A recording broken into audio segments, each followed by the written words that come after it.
Hey there, folks. Welcome to today's episode of C-Suite Conversations. My name is Anthony Taylor, your host. Today, I am joined by Nicholas Lalla, who is the founder of Tulsa Innovation Labs. Nicholas, how are you today? I'm doing great. How are you? I'm awesome. Thanks. I'm excited to chat. My first question for you is, how did you come up with this project? I obviously read about your bio. You've been doing a lot of cool things. How did you come up with the idea for this initiative? I'll explain it this way. So I was leading the cornerstone initiative of Mayor Bill de Blasio's jobs plan for the city of New York, an initiative called Cyber NYC. And randomly, I get an email from a representative from the George Kaiser Family Foundation, a multi-billion-dollar philanthropy in Tulsa, Oklahoma, saying, "Hey, we're in town. We'd love to learn about your work in New York." I said, "Come on down to FIDI. I'd love to tell you about it." We had a meeting. They said, "Have you ever thought about doing something like this in Tulsa, Oklahoma?" And I said, respectfully, "No, I haven't. I was born and raised in New Orleans. I've never been to Oklahoma. Didn't know too much about Tulsa, but thought this sounds like an interesting opportunity. I'm all about cities. I'd love to come visit." We had a series of conversations, and I learned that the civic leaders, the corporate leaders in Tulsa kind of had a come to Jesus moment several years ago where they saw their city lagging behind even peer cities. And they knew that if they didn't pivot from an oil and gas dominated economy to something more tech based, more 21st century based, that they were going to be left behind by the kind of era of innovation that we're in today. And so through a series of conversations, I basically pitched their board of directors on the vision that would become Tulsa Innovation Labs. Essentially, how do you build an innovation economy from scratch? How do you establish a tech hub in Northeast Oklahoma, which didn't have too much infrastructure, but had some key building blocks? How do you do that? And they said, "That sounds like a great idea. How about you lead it?" I took my happy little Upper East Side life and moved to Tulsa, Oklahoma. And we spun out Tulsa Innovation Labs in 2020, January 2020, right before COVID. Oh, that's obviously, you were in the right place, right time. You have the right background, like from an urban planning perspective. How did you take your education background and, New Orleans and New York are not exactly the same, and Tulsa, so how did you take your background and put that together? How did your kind of learned experience shape how you approached conversations in this whole new context? Yeah, so I think, for Tulsa, if we're being honest, New York City has a mystique, right? Having New York City experience immediately signals that you have some degree of expertise, whether that's true or not. And so, I'd be lying if I didn't say that having the New York City experience helped me land the role, helped me pitch the board of directors. But the message that I took to Tulsans was every city can become a tech hub. You just need to become the best version of yourself. You're never going to become New York City. You're not going to compete with Silicon Valley, but you have the building blocks. If you find your tech niche, if you find those industries that are ripe for growth, that build on legacy industries in Tulsa, that are adjacent to those industries, that help build a bridge to the innovation economy, that offer jobs that are accessible for folks without a bachelor's degree, and that help position the city to lead. Right. And so I had an entrepreneur wearing a cowboy hat tell me, "We don't want to be San Francisco. We want to be the best version of ourselves." And so what I tried to do as an outsider, as a New Yorker, was bring what expertise I had accrued to date, but kind of tap into my New Orleans cultural roots and recognize that Tulsa is unique. It has oil and gas. It has aerospace. We can build on those assets and we can kind of tailor make an innovation economy and right-sized for Tulsa. I wasn't taking what I did in New York City and lifting and shifting it to Tulsa. That wouldn't have worked. It was much more of an immersive experience working across the community, working with corporate leaders, finding those opportunities for growth, raising money, and then building initiatives that add value across the ecosystem. That's awesome. I have kind of two questions coming out of that. So one is, I looked at the scorecard from your last report, and I was really curious about not only the thought process, but like, how you make that aligned with who the city is versus, who the city isn't. And then I also wanted to ask you about your process for engaging stakeholders, like for an initiative like this, especially with the, out of town context, so to speak, so critical to get everybody on board. Plus, by nature of developing a tech ecosystem period, getting to know the players, being able to rally support. So touch on either one of those if they're connected. I'm sure they are somehow. So either stakeholders or goals or anything else that you think would be relevant to that process. Yeah. So let me take them in your order. So it was very important for me. So one of the key criticisms, frankly, that I heard across the board was that Tulsa was taking a scattershot approach to economic development. They weren't being strategic. They weren't being data driven. You had the private sector making investments here. You had the public sector making investments here. You had the social sector, big philanthropy, making a series of investments in another category, another pillar. And what happens is you spread capital so thinly that nothing ever materializes. You're not able to create the density of activity necessary for growth. And so you had kind of stagnant economic growth for the past 10 years or so. And so one of the key things that I brought to Tulsa was really being strategically focused. And so we were intentional about finding a handful of very specific opportunities that we could then go big on: virtual health, energy tech, advanced air mobility, and cyber, right? And so it was important for me to be focused on those clusters and then actually set goals. How do we actually know if we're making an impact? And so one of the things that I asked myself, honestly, midway through my tenure was, what does inclusive growth actually mean for a mid-sized city like Tulsa? And so we partnered with the Aspen Institute. We partnered with the Walton Family Foundation's think tank called Heartland Forward, where I'm a senior fellow currently, on the Economy Forward framework. This is a kind of a first of its kind system for measuring economic growth in the knowledge economy, specifically for mid-sized cities. I won't bore you with the 9 metrics. You should take a look. It's on my website. But we identified indicators across a few different categories. Industry, are the right industries growing? Accessibility, is venture capital going to minority-owned businesses? Are we increasing women and people of color in STEM programs? Things like that. And then vibrancy, is the city investing in the infrastructure that makes for a vibrant innovation economy? You look at Austin's kind of bustling downtown scene, things like that. And certainly we have KPIs across each of Tulsa Innovation Labs' key initiatives. Are the initiatives actually working? Are they creating jobs? Are they placing students? Are students getting jobs? Are they getting livable wages, et cetera? And so that type of intellectual rigor, strategic focus to economic development, I think is relatively novel for a mid-sized city like Tulsa. They just didn't have the expertise, the data sets that I enjoyed coming from the city of New York. On your second question, stakeholder engagement, right? Do you mind if I just on a quick part, just because I think it's fascinating. I did nerd out on the wheel because I thought it was cool. But a lot of our listeners there's a lot of mission-based organizations that are some very, very large. There's some very small. And what I thought was really astute, for lack of a better word, is that it applied specifically to your context. It wouldn't work if you just slapped those things. You also borrowed best practices from other folks. And so that, hey, how are we, if we're going to spend, 200 million, or if you're going to get these big stakeholders to go in, and I know that might not have been the number, we're going to spend this money. How do we know that that's actually driving forward? And are we measuring the things that people really care about? And the other piece, again, the rigor of the process to say we can't touch on every sector. You're preaching to the choir as it relates to strategic planning here, and really saying, hey, there's these areas that we want to focus on. Go ahead if there's something you want to expand on. Yeah. You're dead on. I think the other key dimension that I think is important is, and we talked about this at the very beginning of the conversation, cities like Tulsa cannot compare themselves to New York City or to San Francisco. That is a fallacy. And so when you're setting goals, you need to benchmark appropriately. And so we didn't compare Tulsa to San Francisco or even Chicago. We compared Tulsa to peer cities of Tulsa's size in the same kind of geographic region.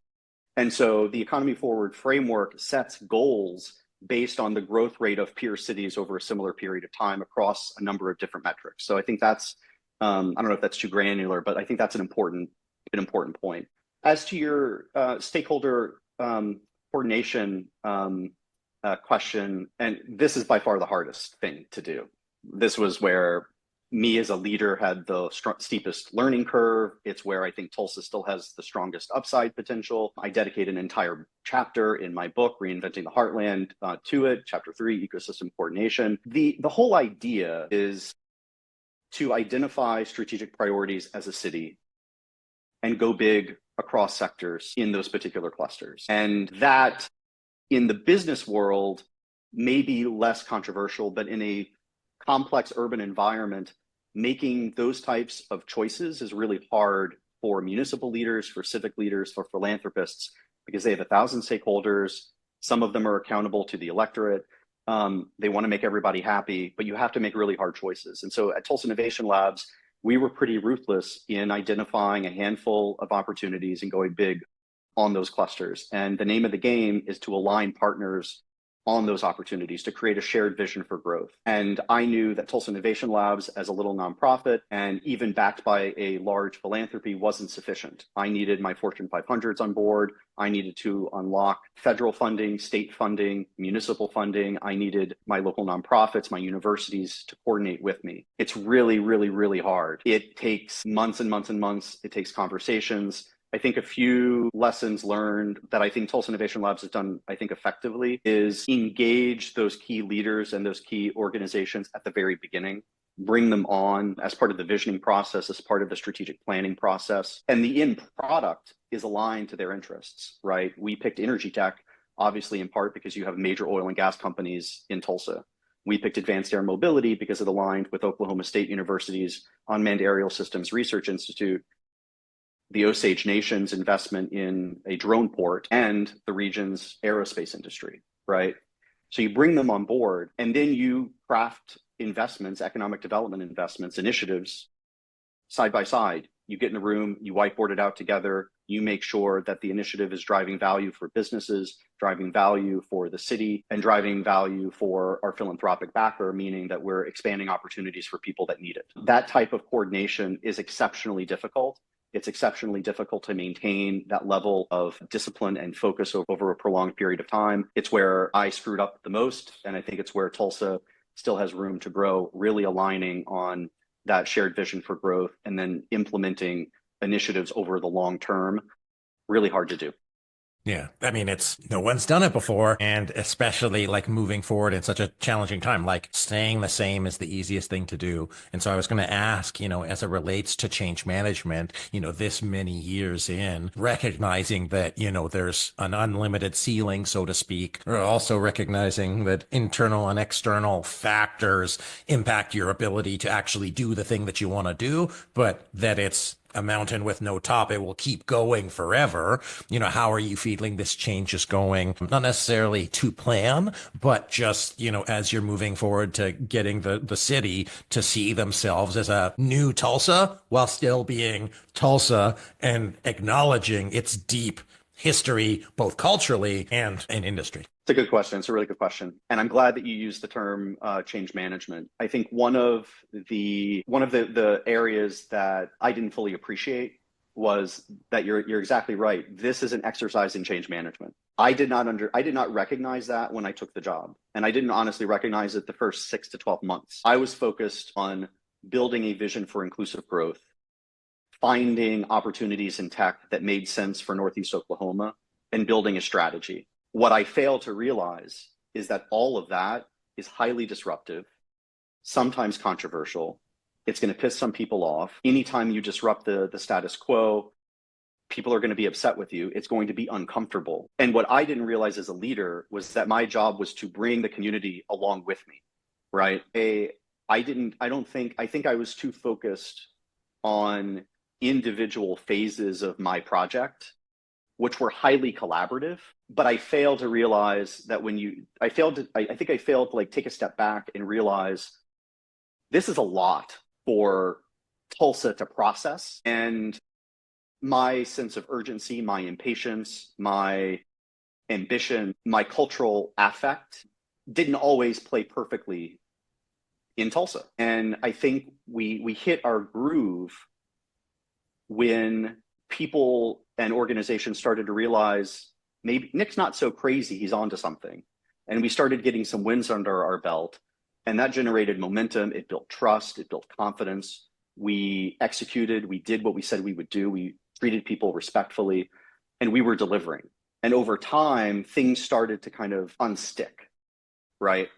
But you're exactly right. It's a change management process, not just at a city level, but individual organizations and corporations that aren't used to innovation. You have a multi-billion-dollar philanthropy who historically has invested in early childhood education and healthcare, not economic development. So there's growing pains at the philanthropic level. You have corporations, big oil and gas companies who've been very successful doing kind of the same thing for decades and decades and decades that don't have corporate innovation teams, that Nick is trying to challenge them to innovate and work with startups. You have me as a young emerging leader trying to build an organization, raise a lot of money, and lead a citywide effort. So you have growing pains across the board. And I think looking back, having written an entire book about it, being a little bit more aware, sensitive, sympathetic, empathetic to how jarring that change can be, I think would have made me more effective and my organization more effective. I'll stop there. Yeah, I mean, the failure is just, that's the learning, right? Like there are a lot of CEOs that go through the process without that awareness and the recognition that for this to work, the change had to happen with them, not to them. And that was like both a reflective change to say, hey, like recognizing that it's with everybody. One of my favorite quotes by John Maxwell is, a leader with no followers is just going for a walk. And so you were just walking around for a while doing your thing, moving spreadsheets. But now, as everybody's behind it, that's one of the reasons I was just so excited to chat with you, because I've been to Tulsa. I was also in the I never thought I'd go to Tulsa, let alone more than once kind of boat. No disrespect to Tulsa, by the way. It was lovely. No. Yeah. To my Oklahoma folks. But, I think that's really the key. For these things to work, a leader, any leader, has to have the self-awareness of recognizing what you know, what you don't know. The don't know bucket's probably bigger, that you cannot accomplish it by yourself, and that really it's like what's in it for everybody else, and so that you're moving along. So I want to commend you. I want to acknowledge you. I want to congratulate you on, again, the beginning of a very long journey. But it's work worth doing, because it's the folks that don't show up to those meetings, don't get in the boardroom, don't get a say, that's going to impact, and hopefully serves as a great model for other cities and regions around the country and around the world. So that's awesome.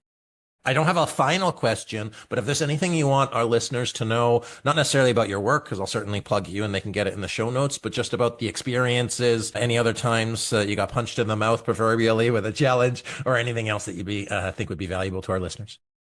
No, I think for me the final message is, I think, twofold. One is that the U.S. innovation economy needs to be decentralized away from New York and San Francisco, which means that venture capital, big tech, need to realize that there is untapped potential in the middle of the country.